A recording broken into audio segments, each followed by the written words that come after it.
katakan hanya Yesus.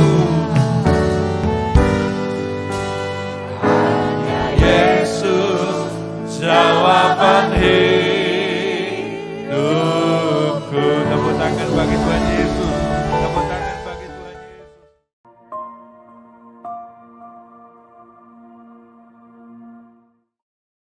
Kita bersyukur dan berterima kasih kepada Tuhan kembali. Tuhan berikan kepada kita kesempatan untuk beribadah, memuji, dan membesarkan nama Tuhan. Bapak Ibu sekalian, karena ini masih bulan Januari, saya juga ucapkan selamat tahun baru kepada kita sekalian. Amin. Tepuk tangan bagi Tuhan Yesus Kristus. Nah Bapak Ibu sekalian, kita bersyukur kepada Tuhan bahwa kita telah melewati tahun 2021 yang lalu dengan segala tantangan, persoalan, masalah, dan pergumulannya. Tapi kita bersyukur kita bisa melewatinya, kita tetap sehat dan masuk dalam tahun 2022 ini. Tetapi kita pun masuk tahun 2022 juga masih dihadapkan kepada bayang-bayang kesulitan. Karena katanya coronanya ada varian baru lagi yaitu varian Omikron. Tetapi sebagai orang-orang percaya kita yakin bahwa apapun tantangannya, apapun masalahnya, apapun persoalannya, seperti nyanyian kita tadi katakan, bersama Dia hati kita tenang. Amin. Bahkan Dia akan berikan kemenangan bagi setiap kita, orang-orang yang percaya dan berharap kepada Tuhan. Karena itu tahun 2022 pun pasti Dia berikan kemenangan bagi setiap kita. Amin. Nah karena itu Bapak Ibu sekalian, hari ini saya akan sampaikan kepada kita khotbah yang saya beri judul Kuat di Masa Sulit. Kuat di masa sulit. Kenapa Bapak Ibu sekalian? Karena memang dunia ini makin hari itu bukan makin baik kan gitu kan. Alkitab kan sudah bilang bahwa pada hari-hari terakhir akan datang masa-masa yang sukar. Artinya apa? Makin terakhir ini gak makin baik ini kata Alkitab. Makin terakhir makin sulit. Nah di tengah-tengah kesulitan itu supaya engkau keluar sebagai orang Kristen yang berkemenangan. Maka jawabannya adalah saudara harus kuat. Amin. Bilang dulu saya harus kuat. Lagi saya harus kuat. Bilang sebelah kamu harus kuat ya. Karena kita harus saling menguatkan. Amin. Untuk itu saja kita buka Alkitab. Kita akan baca firman Tuhan yang terdapat dalam 2 Timotius pasal 2 ayatnya yang pertama. 2 Timotius 2 ayatnya yang pertama. Mari buka Alkitab saudara. Kita akan baca firman ini bersama-sama dengan suara yang kedengaran supaya kita semuanya sama-sama memahaminya dan sama-sama mempraktekkannya dalam hidup kita masing-masing. 2 Timotius 2 ayatnya yang pertama, mari kita baca bersama-sama dengan suara yang kedengaran. 2, 3. Sebab itu hai anakku, jadilah kuat oleh kasih karunia dalam Kristus Yesus. Saya baca sekali lagi, sebab itu hai anakku, jadilah kuat oleh kasih karunia dalam Kristus Yesus. Saudara, firman Tuhan yang baru saja kita baca ini adalah surat dari Rasul Paulus kepada anak rohaninya Timotius. Timotius ini adalah seorang hamba Tuhan muda yang menggembalakan jemaat di kota Efesus pada saat itu. Sedangkan Paulus itu adalah mentornya dia, bapak rohaninya, gembala pembinanya Bapak Ibu sekalian, yang melihat tantangan-tantangan yang dihadapi oleh Timotius, baik dalam hidup sehari-hari, juga dalam menggembalakan jemaat-jemaat, dan juga yang terutama juga Timotius saat itu harus menghadapi pengajar-pengajar sesat yang sedang ada di tengah-tengah lingkungan gereja di Efesus pada saat itu. Sehingga Paulus sebagai bapak rohani sangat mengharapkan agar Timotius ini menjadi seorang hamba Tuhan yang berhasil, sukses di tengah-tengah situasi dan kondisi itu. Maka dia berikan nasihat ini, dia bilang begini, sebab itu hai anakku, jadilah kuat. Saya percaya Bapak Ibu sekalian juga, harapan Tuhan bagi setiap kita sepanjang masa adalah supaya kita menjadi orang-orang Kristen yang kuat dalam Tuhan. Amin. Tetapi yang menarik di sini Bapak Ibu sekalian, kekuatan Timotius, kekuatan kita, kekuatan saya, kekuatan saudara, Alkitab ini katakan, bukanlah dari kepintaranmu, bukanlah dari kehebatanmu, bukanlah dari segala usaha dan pekerjaan kita. Tapi dikatakan di sana, sebab itu hai anakku, jadilah kuat oleh kasih karunia dalam Kristus Yesus. Oleh kasih karunia dalam Kristus Yesus. Jadi dengar, kekuatan saudara, kekuatan saya, kekuatan kita itu berasal dari kasih karunia dalam Kristus Yesus. Amin. Tapi apakah itu berarti karena kekuatan kita berasal dari kasih karunia Yesus Kristus? Lalu kita berkata begini, oh kalau gitu saya nggak usah bikin apa-apa. Kan ini kan cuma kasih karunia dari Kristus Yesus saja. Enggak. Tetap ada bagian saudara, ada bagian Tuhan. Tetap ada bagian saya, ada bagian Tuhan. Ada yang harus kukerjakan, ada yang harus dikerjakan oleh Tuhan. Nah, saya ingin kita belajar ini Bapak Ibu sekalian supaya kita betul-betul menjadi orang-orang Kristen yang kuat pada masa-masa yang sulit seperti sekarang ini Bapak Ibu sekalian. Tapi saya akan mulai dulu dengan pertanyaan, kenapa sih kita harus kuat? Dan kekuatan yang seperti apa yang harus kita miliki? Saudara, ternyata kalau saudara baca Amsal pasal 24 ayatnya yang ke-10,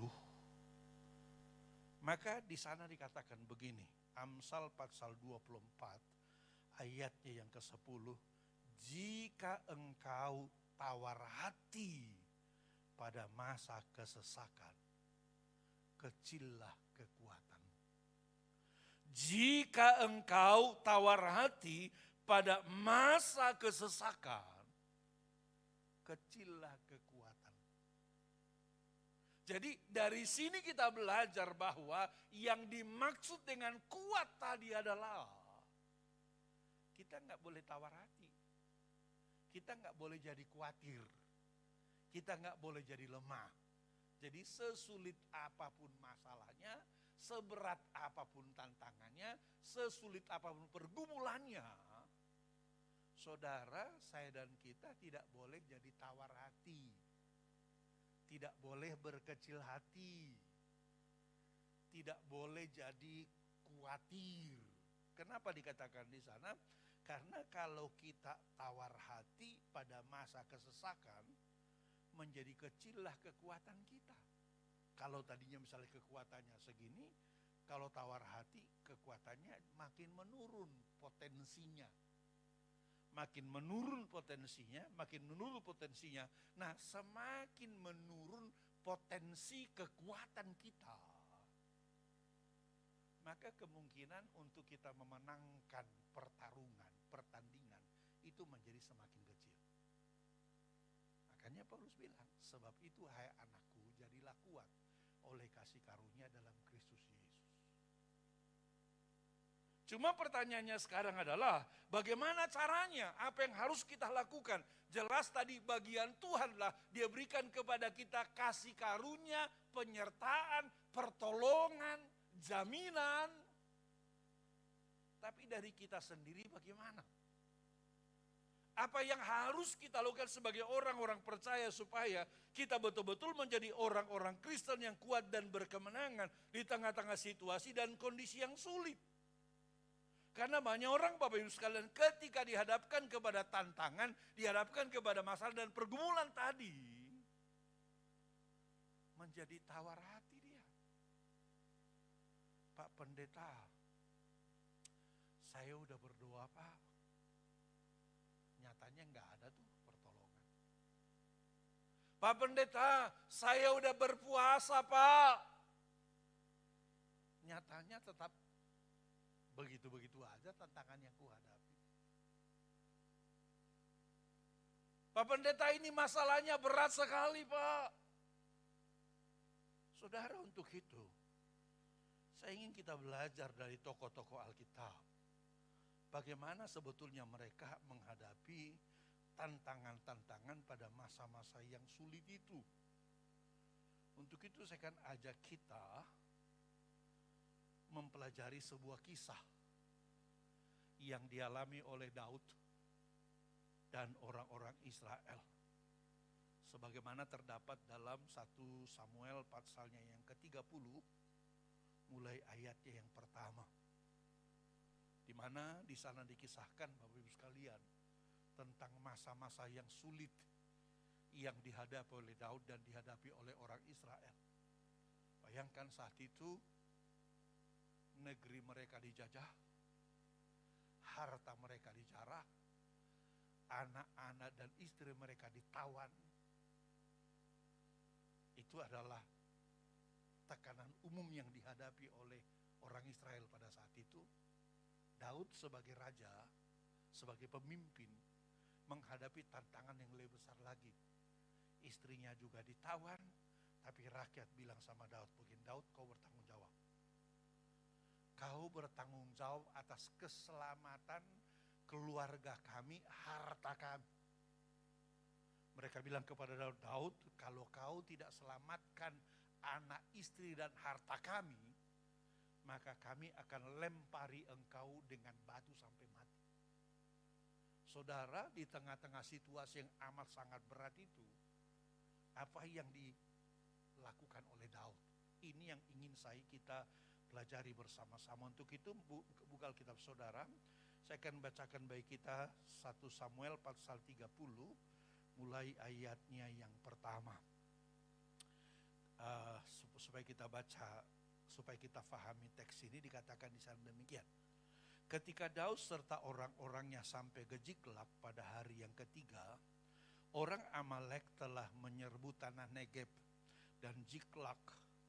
Ziklag telah dikalahkan oleh mereka dan dibakar habis. Perempuan-perempuan dan semua orang yang ada di sana, tua muda, telah ditawan mereka dengan tidak membunuh seorang pun. Mereka menggiring sekaliannya kemudian meneruskan perjalanannya. Ketika Daud dan orang-orangnya sampai ke kota itu, lihat di sini, tampaklah kota itu terbakar habis. Dan istri mereka serta anak-anak mereka yang laki-laki dan perempuan ditawan. Lalu menangislah Daud dan rakyat yang bersama-sama dengan dia, dengan nyaring, sampai mereka tidak kuat lagi menangis. Juga kedua istri Daud ditawan, yaitu Ahinoam, perempuan Jezreel, dan Abigail, bekas istri Nabal, orang Karmel itu. Lihat kalimat ini, dan Daud sangat terjepit karena rakyat mengatakan hendak melempari dia dengan batu. Seluruh rakyat telah pedih hati masing-masing karena anak-anaknya, laki-laki dan perempuan ditawan tadi. Lihat kalimat ini, tetapi Daud menguatkan kepercayaannya kepada Tuhan Allahnya. Jadi supaya kita kuat pada masa-masa yang sulit, supaya kita bisa menang pada masa-masa yang sukar, maka yang pertama yang harus kita lakukan adalah apa? Kita harus menguatkan kepercayaan kita kepada Tuhan. Kita harus menguatkan kepercayaan kita kepada Tuhan. Makanya pada masa-masa yang sulit seperti sekarang ini, yang perlu engkau lakukan, yang perlu saya lakukan, yang perlu kita lakukan adalah apa? Kuatkan kepercayaanmu kepada Tuhan sehingga kau bisa mempraktekkan nyanyian tadi. Kau bisa praktekkan nyanyian tadi dalam kehidupan nyata. Menyanyikan nyanyian tadi itu gampang. Tapi mempraktekkan dalam hidup itu gak gampang. Kenapa? Karena kita hidup di dalam dunia realita. Kenyataannya ada perusahaan kita yang sedang bangkrut karena pandemi ini. Kenyataannya ada toko kita yang harus tutup karena pandemi ini. Kenyataannya ada keluarga kita yang menderita sakit oleh karena pandemi ini. Pasti kenyataan ini seringkali membuat kita apa saudara? Membuat kita jadi tawar hati. Membuat kita jadi lemah. Tapi dalam situasi seperti inilah Bapak Ibu sekalian, kisah ini mengingatkan kita bahwa kalau kita ingin menjadi orang Kristen yang berkemenangan, maka yang pertama yang harus kita lakukan adalah kuatkan kepercayaanmu kepada Tuhan. Amin. Tepuk tangan bagi Tuhan Yesus. Dengan cara bagaimana kita menguatkan kepercayaan kita kepada Tuhan? Ya tentu dengan jalan membangun keintiman dengan Dia. Melalui doa, melalui pujian penyembahan, melalui beribadah, melalui baca Alkitab. Ini semua yang harus kita intensifkan supaya apa? Iman kita, kepercayaan kita makin kuat dan kita diberi keberanian menghadapi masa-masa yang sulit, masa-masa yang berat ini. Kita tetap berkata bersama Dia hatiku tenang, bersama Dia hatiku damai, bersama Dia saya sanggup mengerjakan dan melewatinya. Dan saya pasti akan menjadi orang Kristen yang berkemenangan. Amin. Tepuk tangan bagi Tuhan Yesus. Itu yang pertama yang harus kita lakukan Bapak Ibu sekalian. Nah yang kedua yang kita pelajari dari kisah ini adalah supaya kita kuat pada masa-masa yang sukar dan menang. Maka yang kedua kita harus tanya Tuhan. Apa yang harus kita kerjakan untuk menyelesaikan masalah kita. Tanya Tuhan, apa yang harus kau kerjakan dalam menyelesaikan masalahmu, menyelesaikan rumah tanggamu, menyelesaikan masalah pekerjaanmu, menyelesaikan masalah usahamu, menyelesaikan masalah finansialmu dan lain sebagainya. Kenapa? Karena kadang-kadang Bapak Ibu sekalian, kalau kita salah menyelesaikan masalah yang sedang kita hadapi, bukan penyelesaian yang didapat. Justru jurang masalah yang semakin dalam. Makanya kita lihat di sini Bapak Ibu sekalian, mulai ayat 7 ini yang Daud lakukan, dia katakan di sana begini. Jadi tadi yang pertama setelah ia menguatkan kepercayaannya kepada Tuhan, lalu yang kedua disebutkan di sana ayat 7. Lalu Daud memberi perintah kepada Imam Abiatar bin Ahimelek. Bawalah efod itu kepadaku, maka Abiatar membawa efod itu kepada Daud. Kemudian bertanyalah Daud kepada Tuhan, katanya, haruskah aku mengejar gerombolan itu? Akan dapatkah mereka kususul? Dan ia berfirman kepadanya, kejarlah, sebab sesungguhnya engkau akan dapat menyusul mereka dan melepaskan para tawan. Yang kedua yang harus kita lakukan supaya kita menang atas masa yang sulit ini, tanya Tuhan.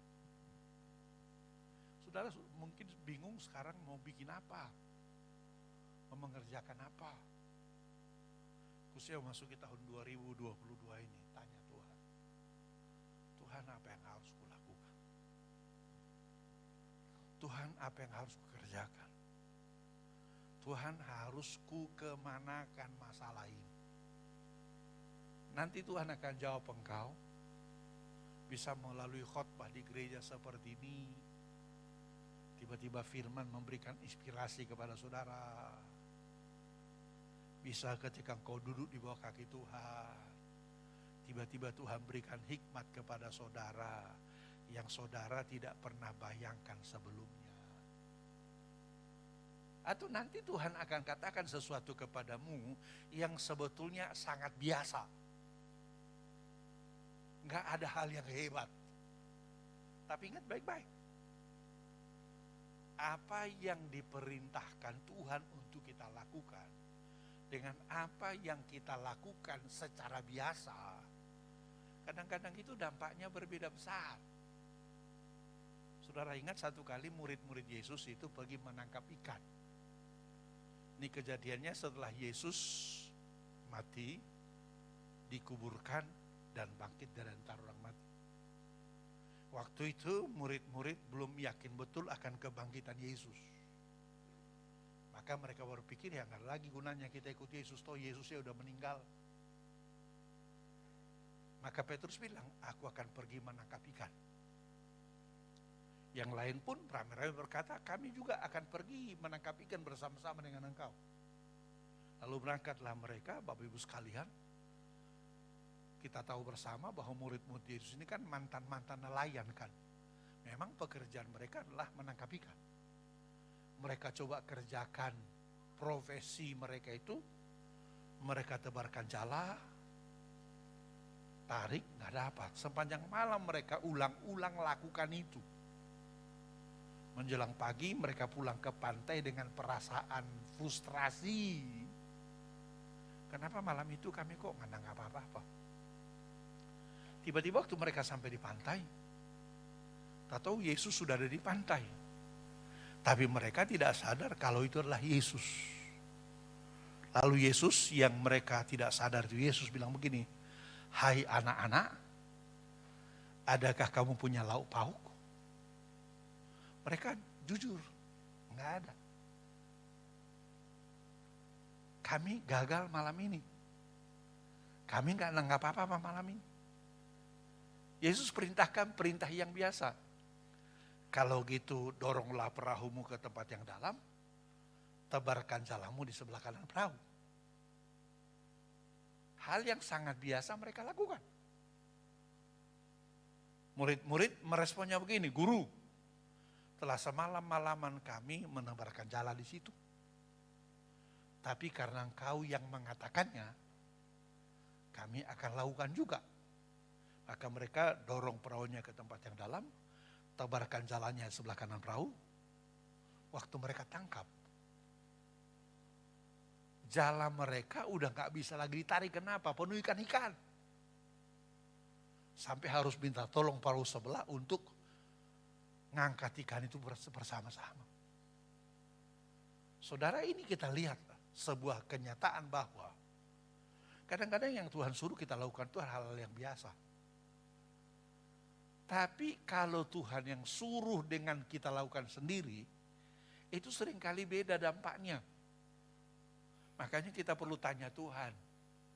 Dan kalau Tuhan katakan sesuatu kepada kita, maka kita harus lakukan itu dengan penuh percaya. Ketika kita lakukan dengan penuh percaya, maka kita akan lihat kemenangan yang luar biasa. Amin, tepuk tangan bagi Tuhan Yesus. Makanya saudara, supaya kita menjadi orang Kristen yang kuat di tengah-tengah masa-masa yang sulit ini. Tadi pertama, kuatkan kepercayaanmu kepada Tuhan. Kedua, sehari tadi tanya dan lakukan kehendak Tuhan. Apa yang Tuhan katakan kepadamu sekarang? Apa yang Tuhan katakan kepadamu hari-hari ini? Dengar baik-baik. Percaya dan lakukan, maka engkau akan melihat kemenangan yang luar biasa. Bagi Tuhan tidak ada yang mustahil, Bapak Ibu sekalian. Tuhan sanggup mengubah keadaan. Tuhan sanggup mengubah keadaan.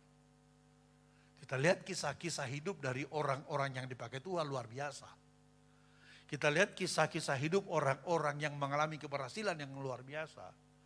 Selalu bermula dari mereka dengar suara Tuhan, mereka lakukan apa yang Tuhan katakan, maka mereka mengalami kemenangan yang luar biasa. Itu yang kedua yang kita lihat dalam kisah ini. Nah yang ketiga yang kita lihat dalam kisah ini Bapak Ibu sekalian adalah tetap berbuat baik pada masa-masa yang sulit.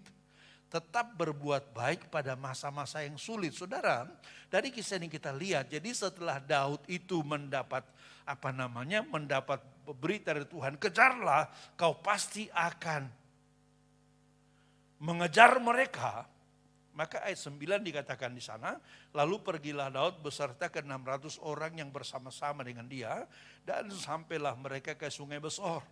Sementara orang-orang yang mau tinggal di belakang berhenti di sana karena kelelahan. Maka Daud melanjutkan pengejarannya beserta dengan 400 orang. 200 orang yang terlalu lelah untuk menyeberangi Sungai Besor berhenti di sana. Lihat di sini ayat 11. Kemudian mereka menemui seorang Mesir di padang. Lalu membawanya kepada Daud. Mereka memberi dia roti. Lalu makanlah ia. Kemudian mereka memberi dia minum air.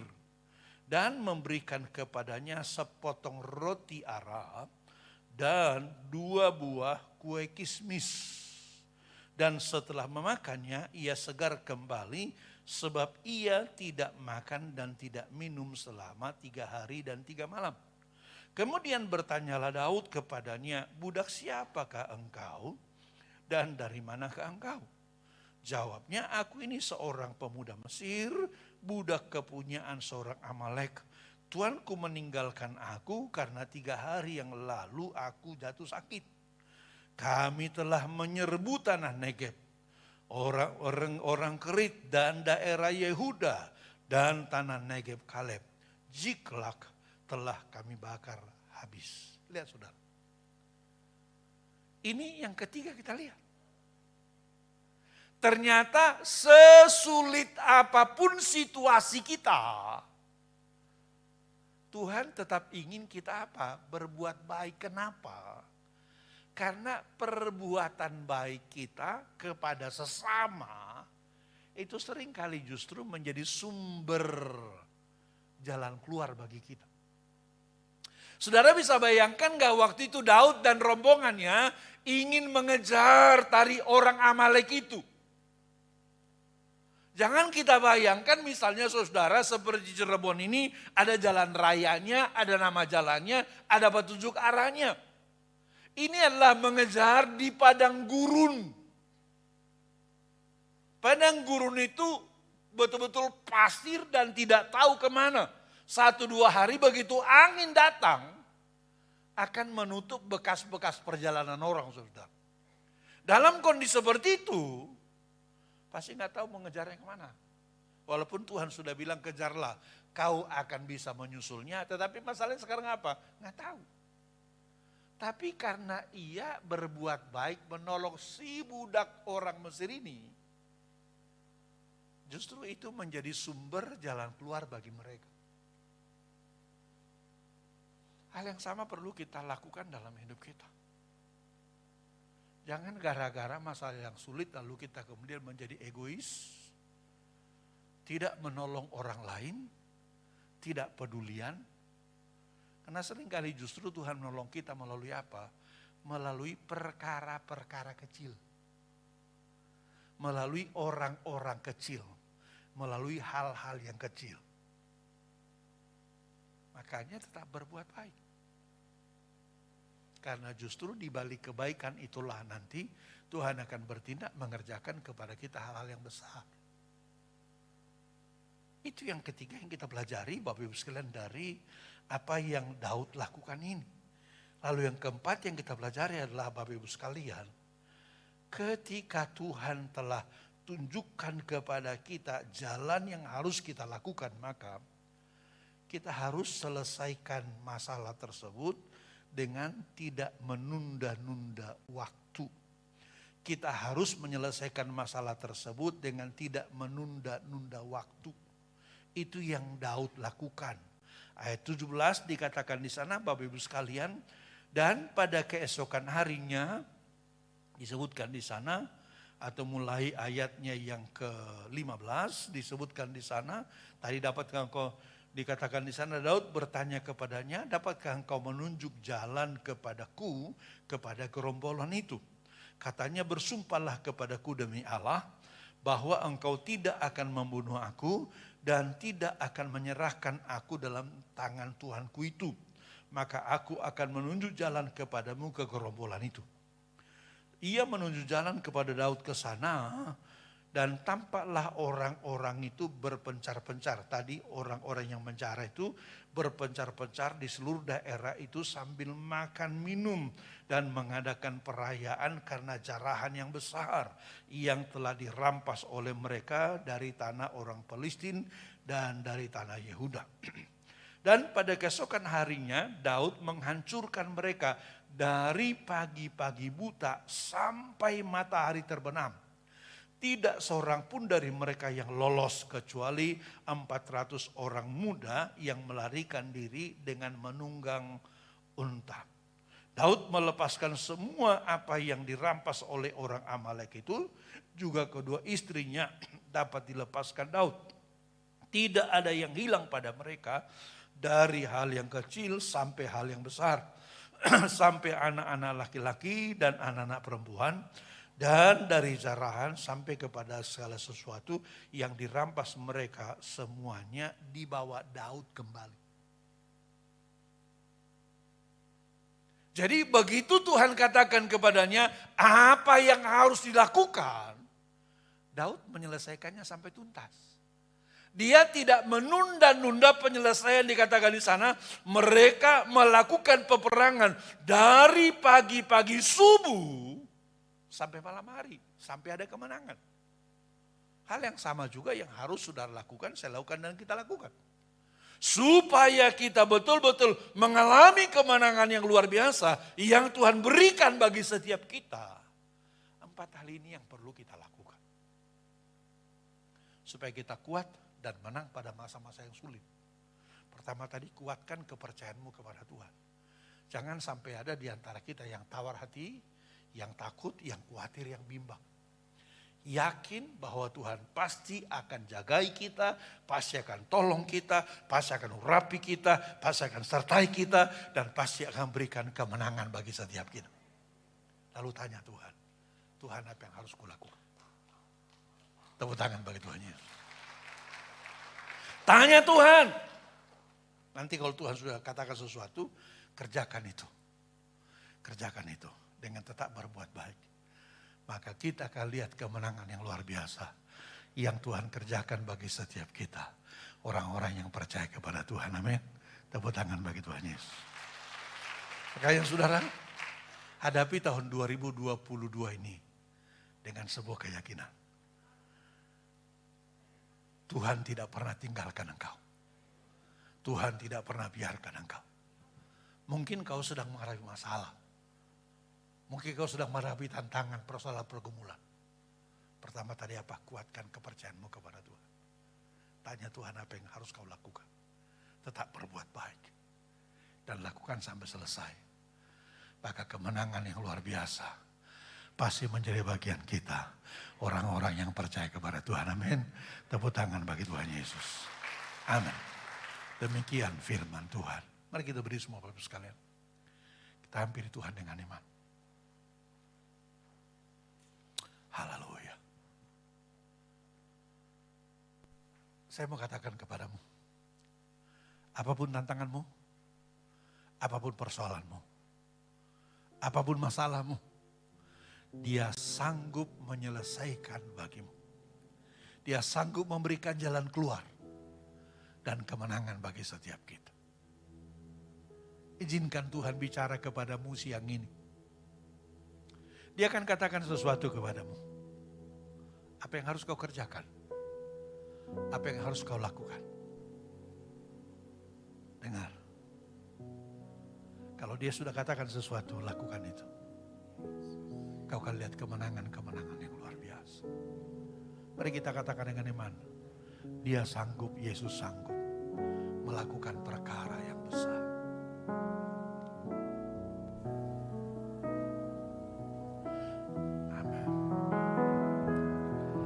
Dia sanggup sanggup melakukan perkara yang besar. Dia Yesus sanggup, Yesus sanggup memulihkan yang terluka, menyembuhkan yang menderita. Dia sanggup memulihkan. Ulangi lagi, dia sanggup. Dia sanggup, Yesus sanggup Yesus sanggup melakukan perkara yang besar. Dia Yesus sanggup Yesus sanggup memulihkan, memulihkan yang terluka, menyembuhkan. yang menderita. Dia sanggup memulihkan. Katakan Yesus Tuhan, mulialah namanya. Yesus Tuhan, mulialah. Yesus Allahku, Yesus Allahku, besar kasih-Nya. Dulu sekarang dan sampai selamanya. kasih-Nya Kuasa-Nya tak pernah berubah. Yesus Tuhan, Yesus Tuhan, mulialah nama Yesus Allahku, Yesus Allahku, besar kuasa-Nya. Dahulu, sekarang, dan sampai selamanya. kuasa-Nya tak pernah berubah. Yesus sanggup Yesus sanggup melakukan perkara yang besar. Yes, Dia sanggup, Yesus sanggup Yesus sanggup memulihkan yang terluka, menyembuhkan yang menderita. Dia sanggup memulihkan. Dia sanggup. Dia sanggup, Yes, Dia sanggup memulihkan engkau. Dia sanggup memberikan mujizat bagimu. Dia sedang mengerjakannya sekarang bagi setiap kita. Yesus sanggup Memulihkan yang terluka, menyembuhkan yang menderita. Dia sanggup memulihkan. Katakan Dia sanggup. Dia sanggup memulihkan. Katakan Dia sanggup. Dia sanggup memulihkan hidupku. Tepuk tangan bagi Tuhan Yesus. Tepuk tangan bagi Tuhan Yesus. Katakan kata-kata iman. Dia sanggup menyembuhkan engkau. Dia sanggup menyelesaikan bagimu. Terima kasih Tuhan. Ini keyakinan dan kepercayaan kami bahwa Engkau sanggup menyelesaikan persoalan kami. Engkau sanggup menyembuhkan penyakit kami. Engkau sanggup memberikan kemenangan dan jalan keluar bagi setiap kami. Karena itu ajar kami melakukan firman-Mu dalam setiap kehidupan kami. Kami kuatkan kepercayaan kami kepadamu Tuhan. Kami selalu cari dan lakukan kehendak Tuhan. Kami terus berbuat baik bagi sesama dan melakukan apa yang Tuhan perintahkan kepada kami. Maka itu akan membawa kami kepada kemenangan-kemenangan yang luar biasa. Tanamkan firman di hatimu Tuhan, di hati umat-Mu Tuhan, supaya umat-Mu dapat melakukannya dan dengan demikian kemenangan yang luar biasa menjadi bagian mereka mulai sekarang sampai selama-lamanya. Dalam dalam nama Yesus Kristus. Kami bersyukur dan berterima kasih kepada Tuhan. Sama-sama kita katakan, amin. Tepuk tangan bagi Yesus. Silakan duduk jemaat Tuhan. Haleluya. Jemaat Tuhan diberkati Tuhan pada pagi hari ini dengan firman Tuhan. Lambaikan tangan yang diberkati Tuhan. Beri kemuliaan buat Tuhan kita yang luar biasa. Puji Tuhan. Jemaat Tuhan, milik Tuhan, angkatlah kedua tanganmu. Arahkan hati dan pikiranmu. Aminkan semua berkat Tuhan yang akan diucapkan untukmu. Diberkatilah hidupmu. Diberkatilah keluargamu. Diberkatilah rumah tempat tinggalmu. Diberkatilah sandang panganmu. Diberkatilah ekonomi dan keuanganmu. Diberkatilah studimu. Diberkatilah kesehatan tubuh jasmanimu. Diberkatilah kehidupan rohanimu. Kiranya berkat dari Bapa Surgawi, cinta kasih dari Tuhan Yesus Kristus, dan persekutuan, penghiburan, serta pengurapan Roh Kudus akan menyertai kita semua mulai saat ini sampai Maranatha, Yesus datang kembali.